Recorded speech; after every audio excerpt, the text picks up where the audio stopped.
Today, it's the Shay. What is it? Why is this one green? Let's check it out on Gizmo Trains.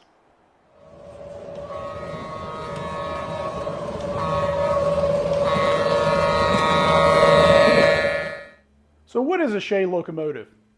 The Shay was invented by Ephraim Shay in the 1870s as a way to get timber to his logging mill in Michigan. What he ran into was problems with the traditional means of getting the logs out of the forests with horses and buggies. Sometimes these horses would get run over down the mountain by the buggies themselves. Of course, you had to feed the horses, keep them healthy, right? So Shay created this locomotive in order to be more efficient in getting that timber to his sawmill. He had the idea of laying railroad tracks, but unfortunately, even with smaller locomotives, he had a hard time with those locomotives tearing up the rails, pounding on them, having issues with traction on the inclines. So he started experimenting. And in the end, he came up with this. With the Shay, unlike the traditional locomotive, it has cylinders on the side that are connected to a crankshaft that run drive shafts that run along all of the trucks and drive wheels in order to create tractive power for each one of those axles. With that, the weight of the locomotive is evenly distributed along the entire drivetrain, which offers excellent traction, excellent adhesion to the rails, and very smooth power delivery with the configuration of the cylinders. It's much like an engine in your car. They are timed and sequenced so that constant power is being delivered equally in order to turn that crankshaft so that you're constantly giving that power. Look at the front of the locomotive, you can see that offset boiler. They offset the boiler to one side for two reasons. One, in order to make space for the cylinders here on this side of the locomotive and all the drive gear, but as well to offset the weight of that mechanism. With all this on just one side of the locomotive, if this boiler was just centered, it would have a tendency for the locomotive to want to do this. So in order for it to be more balanced, that's why the boiler is offset to one side. So when MTH announced their newest Shays, they offered them in 14 different versions. One of those versions that were not cataloged is this beauty right here. It's a custom run by the Train Loft in Winston-Salem, North Carolina. Jeff was only able to make 15 of these models. MTH had already allotted the materials to build these models, and so when Jeff approached them wanting to do a custom run, they had very limited supplies to do so.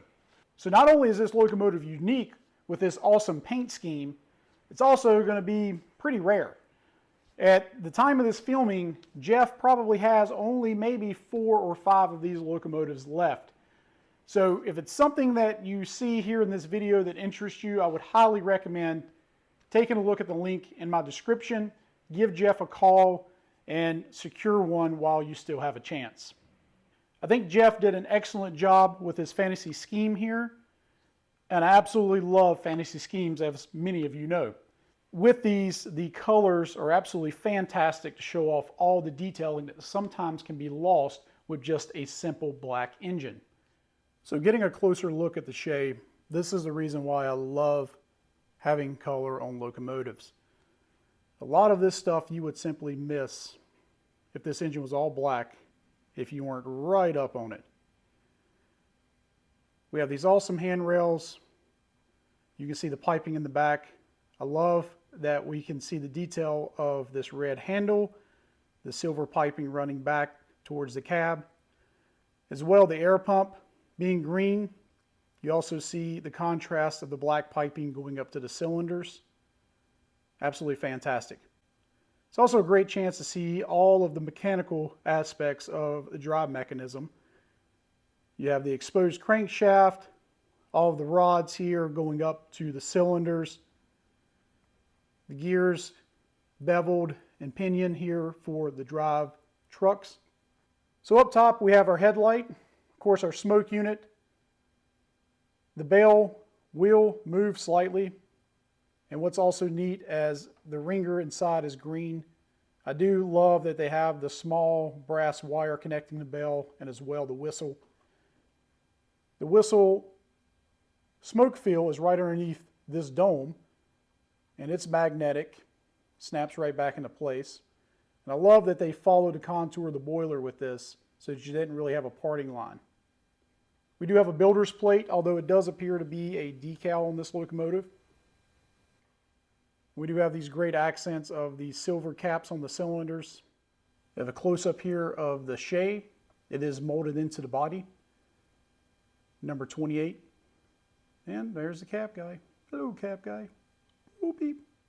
Looking at the rear of the locomotive at the tender, we see Appalachian Timber here for the road name logo. So this Shay has the road name Appalachian Timber. Appalachian Timber is a real company in West Virginia that actually makes and manufactures railroad ties. Both treated, they offer some with the ties already attached, looking online, and they serve most of the railroads here on the East Coast. We have a rear light. We have some coupler drawbars that do move. Great rivet detail. And of course, more of that drive line. They also have some separately applied chains here on the trucks, and again, the operating electrocoupler. So I did want to get a close-up of this back tender. Sort of these bumpers are actually simulated wood. You can just make out the wood grain. So I think being painted red really highlights this detail, along with kind of giving it a realistic look of wood, right? Could have been stained wood, painted wood, but did want to point that out. I thought it was very nice. So the fun doesn't just stop at one side of this locomotive. Although this side here is absolutely awesome with all the drive mechanism, all of the detailing, especially all underneath the boiler here where it's silver. You can see all this additional piping. So although this side lacks all of that wonderful mechanical detail, we still have a bit to look at. We have this wonderful steam pipe that runs up along the side and down. I love the red handle. We have these great steps going up the boiler. We have all this wonderful rivet detailing along the side. This great silver contrast of the bottom of the firebox. You see some of the truck detailing, as well the truck chains, and we have a better view of some of the separately applied brass ropes, simulated ropes for the bell and the whistle. The doors do not open here, but the windows do appear to slide. The hatch up top does open up. The one on the tender does not. It is molded in. So not only is the looks striking of this locomotive, so is the sound set. With Proto Sound 3, this thing has a lot of custom dialogue.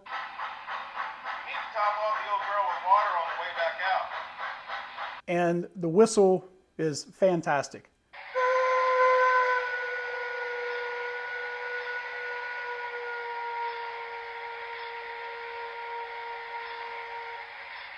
Maybe one of my favorites. I'm going to do the extended startup because I think that really highlights a lot of that great dialogue. We've got a schedule to keep. Let's get our steam.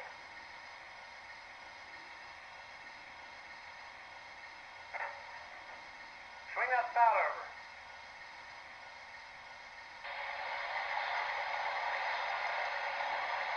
Lots of work to get one of these going.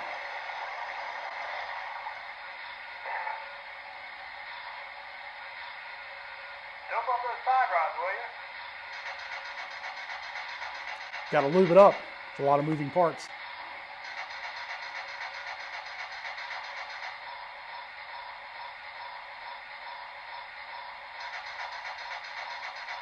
A lot of lube. Looks good.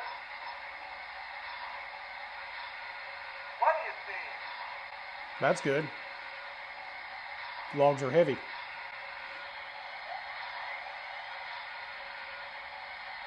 I want to blow her down now. Clear? Clear.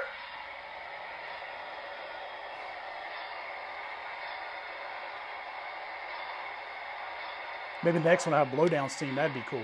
So let's listen to a few of the preset whistles. So we have the forward signal, reverse, The crossing.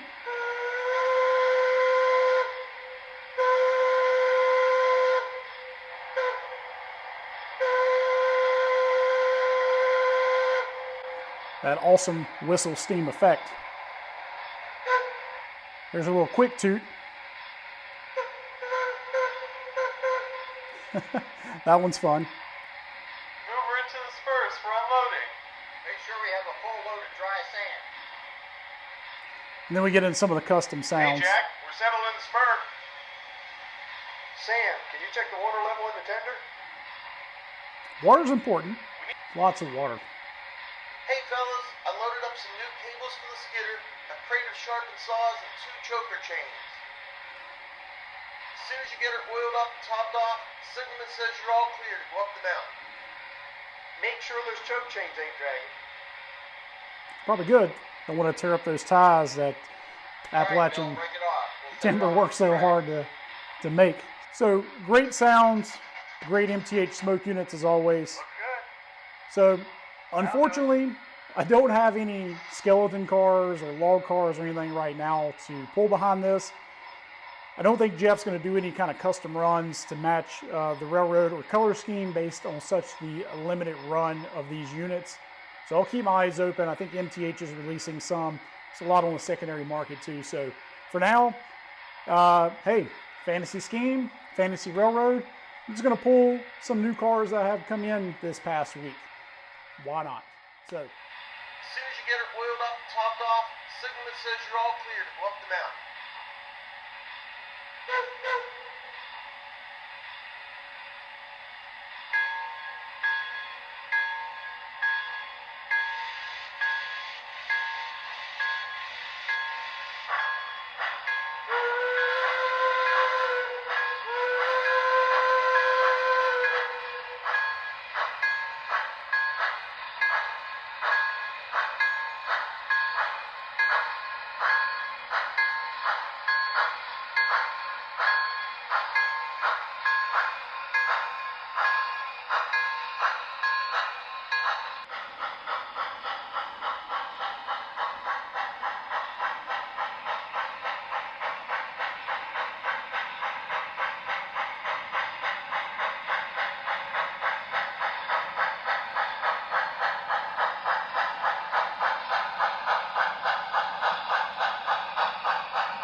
Sam, can you check the water level in the tender?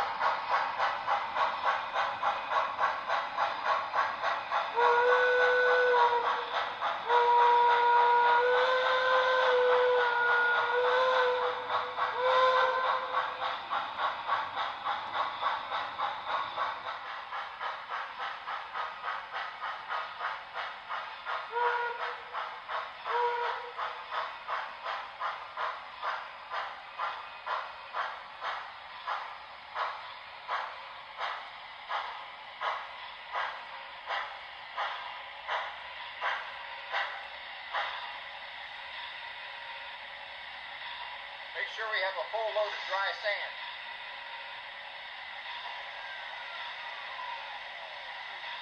I want to blow her down now. Clear? Clear.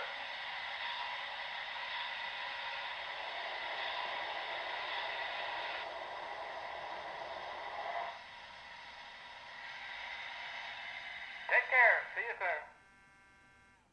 Well, what do you think? How do you like the MTH Shay, especially in this custom run by Jeff? Let me know in the comments below. If you like what you saw, subscribe to the channel, give it a like. This engine's pretty awesome. It definitely loves to creep. I don't know if I take it too much over 20 scale miles per hour. I'm sure it'll be fine, but it seems like things are just going crazy too much above that. But of course, in real life, these things were no speed racers anyway. So otherwise, the sound sometimes can be a little finicky. Could just be my layout. And I did notice that the whistle steam at times seemed to be a little delayed, and I think it's because of that dome area being so large under there. Maybe it takes a second for it to kind of build that area up with smoke before it can finally push all of it out. Otherwise, it's a great engine. It runs very smooth. You may notice in the video at some of the slower speeds with the cars, it kind of seems maybe a little jerky. And I think some of that's it's just still breaking in. It was a bit worse initially. I've put about 15 or 20 scale miles on it so far trying to break it in. Definitely is smoothing out some, so with additional runtime, I think it will be a really, really strong runner. So with that, I hope you enjoyed the video. Thanks for watching, and we will see you next time. Bye-bye.